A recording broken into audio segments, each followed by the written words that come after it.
A few years after I found myself alone again, I decided to try dating one more time. And I want to be honest with you right from the start because this isn't the story you might be expecting. I don't regret that I looked for companionship. What I regret is how much I got wrong about what I was actually looking for and how long it took me to see it. There were 5 lessons waiting for me in that stretch of my life, and every one of them cost me something before I understood it. The fifth is the one I wish someone had told me before I started, because it would have changed everything about how I went in. Let me set the scene honestly. When you've spent decades with someone and then that chapter ends, whether through loss or through separation, there's a loneliness that settles in that's hard to describe to anyone who hasn't felt it. And at some point, the idea of companionship again starts to feel like the answer to that loneliness. That's where I was. I thought that finding someone would fill the empty space. So I went looking. And the first hard lesson found me almost immediately. The first lesson was that I wasn't actually looking for a person. I was looking for a feeling. I wanted to feel the way I used to feel, back when I was younger and my life was full and someone was waiting for me at home. And that's a very different thing from wanting to know and love an actual human being who exists right now, with her own history, her own habits, her own way of seeing the world.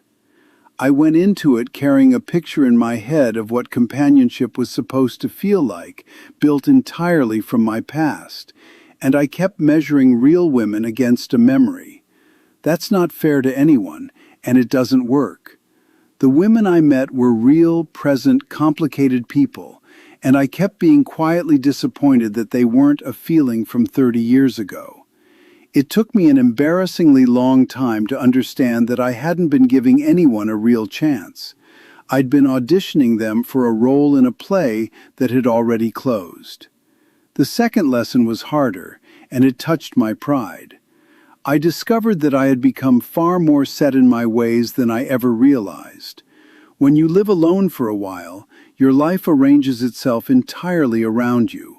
Your schedule, your habits, the temperature of the room, the way the whole day runs, all of it shaped to fit you exactly, with no one to accommodate.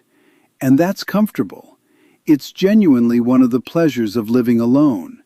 But it also quietly makes you rigid, and you don't feel the rigidity until someone else enters the picture, and you discover how little room you've left for another person. I met a lovely woman, someone I genuinely enjoyed, and I watched myself get quietly irritated at the smallest disruptions to my routine. Her wanting to do things differently. Her presence changing the rhythm of my day. I had told myself I wanted companionship, but the truth was, I wanted companionship that didn't ask me to change a single thing about how I lived. And companionship doesn't work that way. It never has.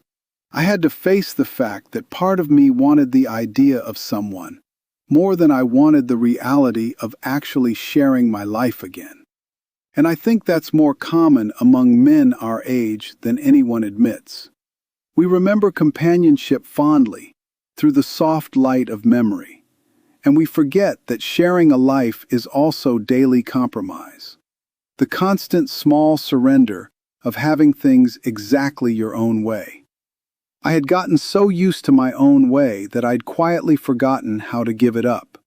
And I hadn't even noticed the change until someone stood in front of me asking, without words, for the very thing I'd lost the habit of offering. The third lesson was about honesty, and it's one I'm not proud of. I realized, partway through this whole undertaking, that I hadn't been honest with the women I met, or even with myself, about what I actually wanted. I let people believe I was further along in my readiness than I was.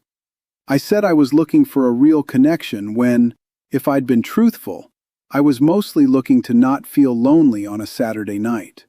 And that lack of honesty hurt people.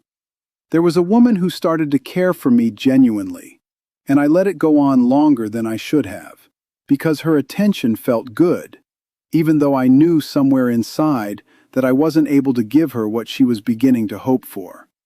When it ended, and it ended badly, I understood that I'd caused real pain to a good person. Not out of cruelty, but out of a cowardice I hadn't wanted to admit to. At our age, people's hearts are, if anything, more tender, not less. And there's less time left to waste on things that aren't honest. Playing games with someone's feelings is a young man's mistake that becomes far more serious when the people involved have fewer years ahead of them to recover. The fourth lesson surprised me the most, because it went in a direction I didn't expect. I learned that a lot of my loneliness had nothing to do with romance at all, and no romantic partner was ever going to fix it. This was the hardest one to accept, because it meant the whole premise of what I'd been doing was flawed. I'd assumed that the empty feeling in my life was a romantic emptiness, a missing partner. But as I moved through this stretch of dating, I started to notice that the loneliness didn't actually lift when I was with someone. It just went quiet for a few hours and came right back. What I was actually missing was much bigger than a partner. It was a sense of purpose. It was real friendship, the kind I'd let wither over the years. It was a connection to something beyond myself. I had loaded all of that onto the idea of finding a woman, as if one person could carry the entire weight of a life that had gotten thin in a dozen different ways. No person can do that. It isn't fair to ask it of them, and it doesn't work when you try. That realization sent me in a completely different direction than the one I'd started in, and honestly, a better one.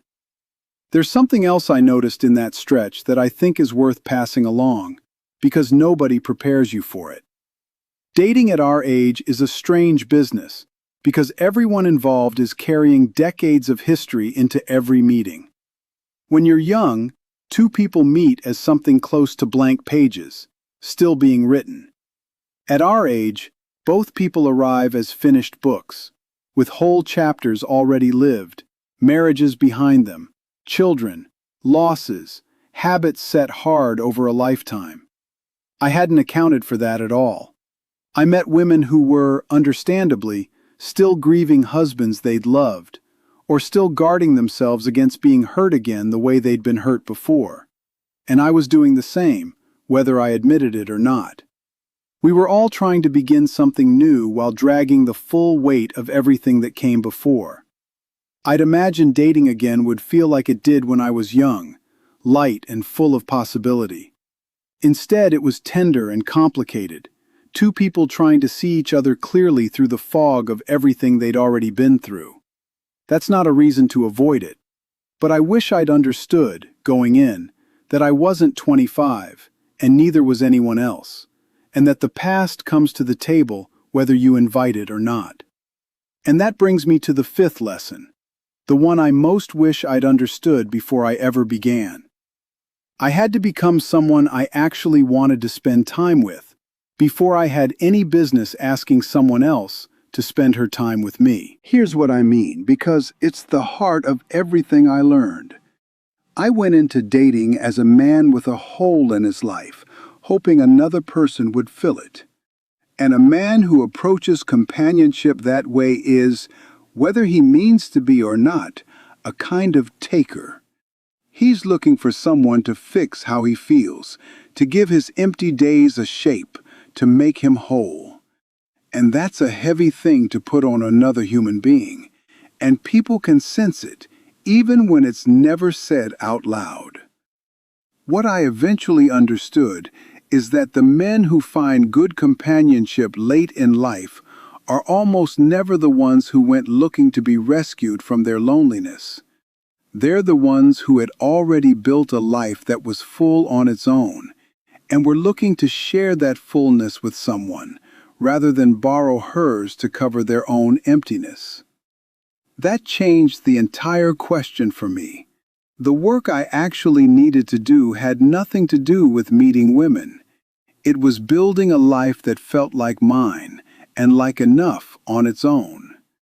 Real friendships I tended to, things I cared about that filled my days with something more than waiting. a relationship with my own solitude that wasn't just endurance.